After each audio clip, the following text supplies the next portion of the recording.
Hi hello അസ്സാം വലൈക്കും. പുതിയൊരു വീഡിയോയിലേക്ക് എല്ലാവർക്കും സ്വാഗതം. അപ്പം കുറച്ച് നെയിൽ കോൺസ് ഉണ്ടാക്കിയെടുക്കാറുണ്ട്.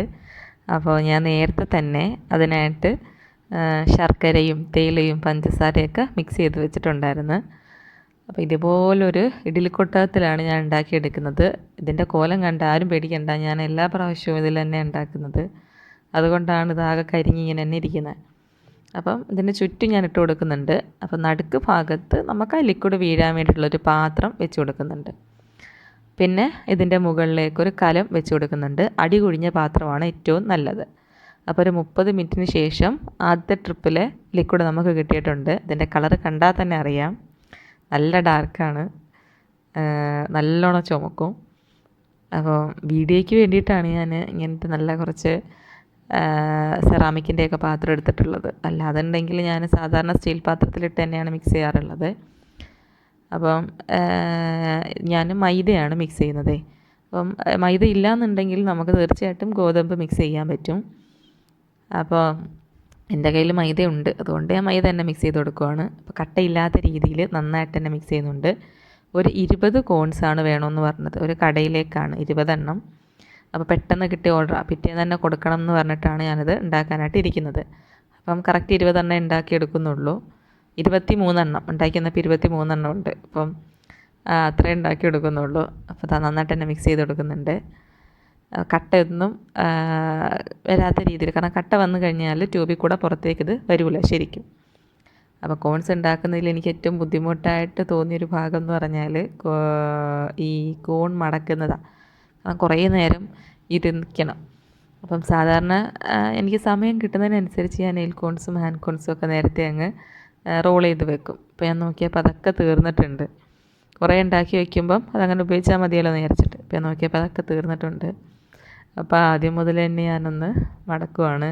എൻ്റെ ഡിസ്പെൻസറേ കാണുന്നില്ല, അത് എവിടെയോ ആണ്. അടുക്കി പെടുക്കി വെച്ചപ്പം എവിടെയോ പോയിട്ടുണ്ട് എൻ്റെ കോണിൻ്റെ ഡിസ്പെൻസർ. ഇപ്പോൾ ഒന്നുമല്ല, കുറേ നാളായി അത് പോയിട്ട്. ഇവിടെയൊക്കെ നോക്കിയിട്ട് കാണുന്നില്ല. അപ്പോൾ ഞാൻ കൈയുടെ പുറത്ത് ടേപ്പ് ഒട്ടിച്ചിട്ട് അങ്ങനെയാണ് കേട്ടോ ഒട്ടിച്ചെടുക്കുന്നത്. അപ്പോൾ നെയിൽ കോൺസ് ആയതുകൊണ്ട് നമുക്ക് ഈ ഒരളവിലാണ് ഞാൻ ഉണ്ടാക്കിയെടുക്കുന്നത്. ഹാൻഡ് കോൺ ആകുമ്പോൾ കുറച്ചുകൂടെ വലുതായിട്ട് വരുമല്ലോ. അപ്പോൾ നെയിൽ കോൺസ് ഇങ്ങനെയാണ് ഉണ്ടാക്കുന്നത്.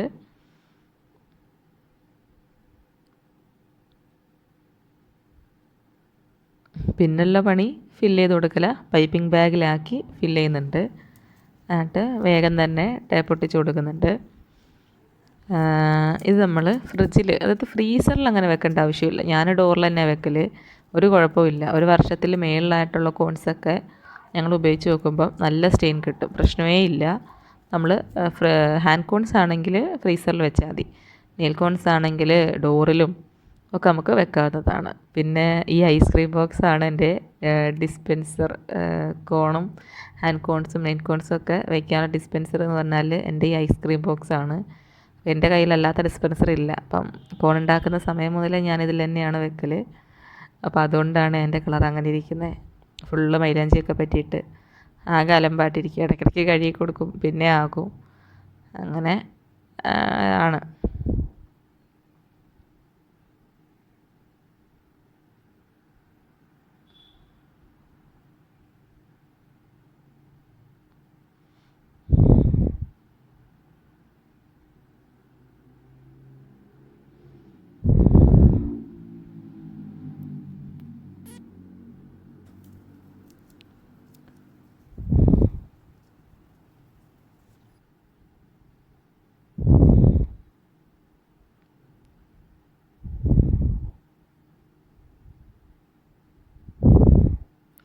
അപ്പോൾ ആദ്യത്തെ സമയത്ത് ഞാൻ ഈ മൈലാഞ്ചി പരിപാടി തുടങ്ങിയ സമയത്ത് എൻ്റെ ബ്രദറായിരുന്നു എനിക്ക് സീൽ ചെയ്ത് തരുന്നത്. കാരണം എനിക്ക് ശരിക്കും അങ്ങോട്ട് സീൽ ചെയ്യാൻ അറിയത്തില്ല. ഇപ്പോൾ പിന്നെ ഞാൻ യൂട്യൂബൊക്കെ നോക്കി ഞാൻ ചെയ്യാൻ പഠിച്ചിട്ടുണ്ട്. അപ്പം വീഡിയോ ഇഷ്ടപ്പെടുന്നവർ ഒന്ന് ലൈക്ക് ചെയ്യണേ, ഒന്ന് സബ്സ്ക്രൈബ് ചെയ്ത് സപ്പോർട്ട് ചെയ്യണേ.